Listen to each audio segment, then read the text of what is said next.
Hi, and welcome to the Creative Treehouse. My name is Robin Broom, and I am an independent Stampin' Up! Demonstrator in the United States.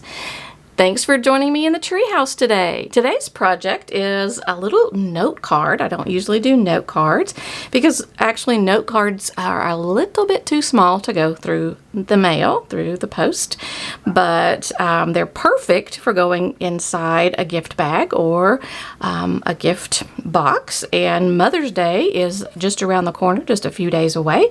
So I thought I love this little note card and I wanted to share with you some ways to kind of make the original stamp pop out a little bit more. And the stamp set is from the Flowering Rain Boots, and it's just really fun. I've used all of those stamps before and the matching dies to make this particular card, and it was really fun. But for this one, I wanted to use the watering can and the little daisies. So, but when you do that, when you first print it or stamp it, it kind of looks like this one here. And let me see if I can get it to focus on it. It's not focusing. Let's see. Still not focusing. Okay. Oh, it did just, oh, there you go. Okay, so that's it, just stamped plain. And I thought, oh, it just needs a little bit more, make those flowers pop out. And so there they are, and they're much more popped out. And I just used some of the Stampin' Write markers to make that happen. And I'm going to show you how I did that. That's one of the things I love about Stampin' Up! Is the coordination of colors and things like that. Before I get into that, just in case you want to know, I will tell you the different pieces and all the measurements. And of course, because the card base is the 3.5 by 5, that's what I cut the mint macaron to be. And then, oh, did I say 3.5? Yes, 3.5 by 5. And then I think this was Bumblebee, and it's 4 3/4 by 3 1/4. And then the DSP, this is a retired DSP, but I think any kind of subtle pattern would work, and you can certainly change up the colors. So the DSP is just 1/8 of an inch smaller, so it's 4 5/8 by 3 1/8. And I'll have all the measurements on my blog. And then you've got Highland Heather, the bigger piece, and it's 4 by 3 1/8 wide. And then the Gorgeous Great pieces, you've got one that's 4.5 by just 1/8, and then 2.5 by 1/4. So those are your measurements. And then the big thing that I want to show you is the stamping part. So I will grab the Highland Heather and my daisies, and we will stamp away. And I stamped 2 sections and cut them out. Let me make sure I did Highland Heather this time. It looks dark. It looks like Gorgeous Great. Let me double check I've got Highland Heather. I do. I think it's just been re-inked, so it looks a little bit darker. Okay. All right, and this will give you a good idea of how it all works. All right, so I used the coordinating Stampin' Write markers, and actually this one is probably just Daffodil Delight. No, it's actually So Saffron. But anyway, you can use whatever yellow that you happen to have. And then when I did the watering can, very similar, I used the gray granite, and I had also used the gray granite ink, the stamp. Pad was gray granite. Okay, so what I did first was, you could probably, it doesn't really matter, probably go ahead and color in the centers of the flower and just see what difference that makes. Give it some yellow, the contrast of color. You can see it does make quite a bit of difference. And then let's go to the Highland Heather. And one thing I did was I just went around, I used the finer tip, and I just went around the centers of the flower, just darkened them up a little. Again, you're just using the exact same color.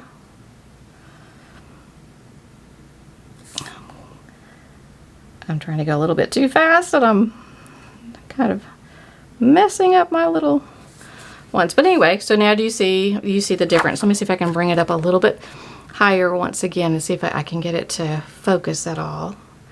So just see the little bit of difference that those two things made. And then what I did was I used the fine tip because these are just pretty skinny.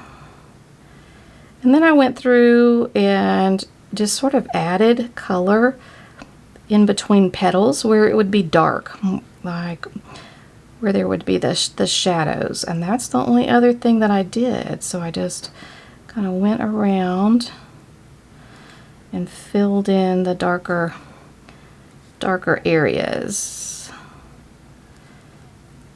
in between petals. So hopefully you can kind of see that, and brought it up. And so that makes a decided difference as well. And then just that little bit, and you could probably leave it just like that, or you could here's the other one that I did. And the only other thing I did in this one, I believe, was that I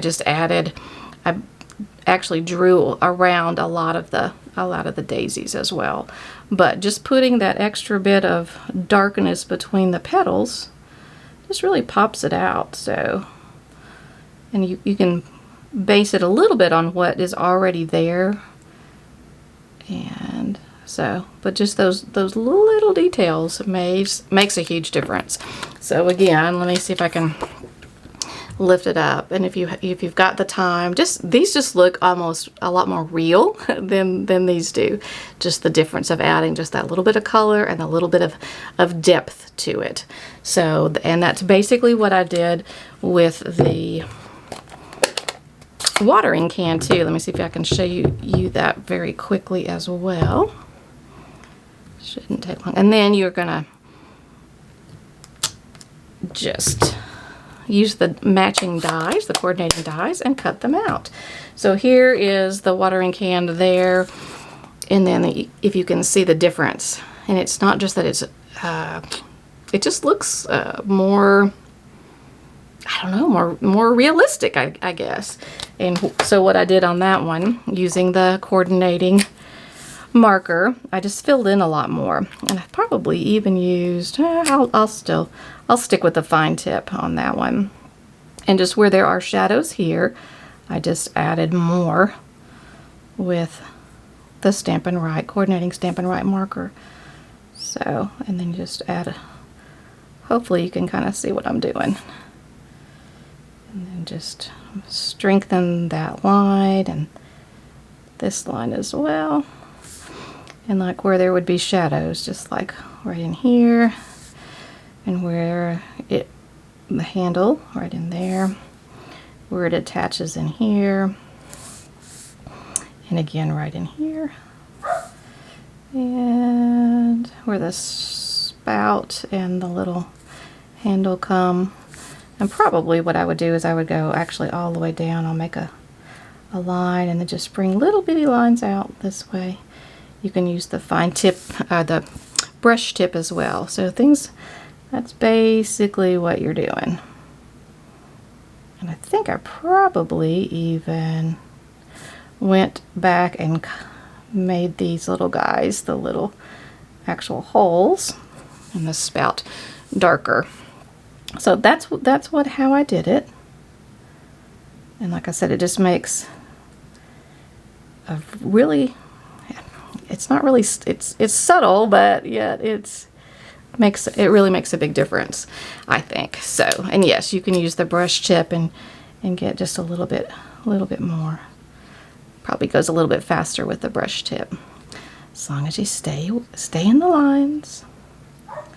So that is my tip to make it, especially on the flowers. I mean, it makes a big difference on the watering can as well, but definitely on the flowers. So there you go, the difference. And again, in the flowers, I keep going the wrong direction to show you. So when it's all finished, you've got this, and I actually did the same thing on the little seed packet there too as well. So and this set of daisies is actually adhered onto the cardstock, and this one is up on dimensionals, and then the watering can is also up on dimensionals as well. So that is it. It is, I will be honest with you, our air conditioning is broken in the studio. And so it is rather toasty in here. So I am going to make this a short video and I'm going to sign off, and hopefully you learned something, and we'll try this same little tricks and tips that I showed you to embellish it in your cards. I guess embellish is probably not the correct word, but anyway, to make your cards pop a little bit more than just the basic stamp. And that is it from the Treehouse. I do hope that you have already subscribed to my YouTube channel, and if not, I would love it if you would subscribe. I am marching my way up to 1,000 subscribers, and at last count I think it was 955 or something like that. So if you've already subscribed, thank you so much, and if you haven't, please consider pushing that subscribe button. And also, you could even be notified for any upcoming videos. I try to make one once a week. I hadn't made it yet, but I'm still working on it. And thanks again for watching, and I'll see you next time in the Treehouse. Okay, bye-bye.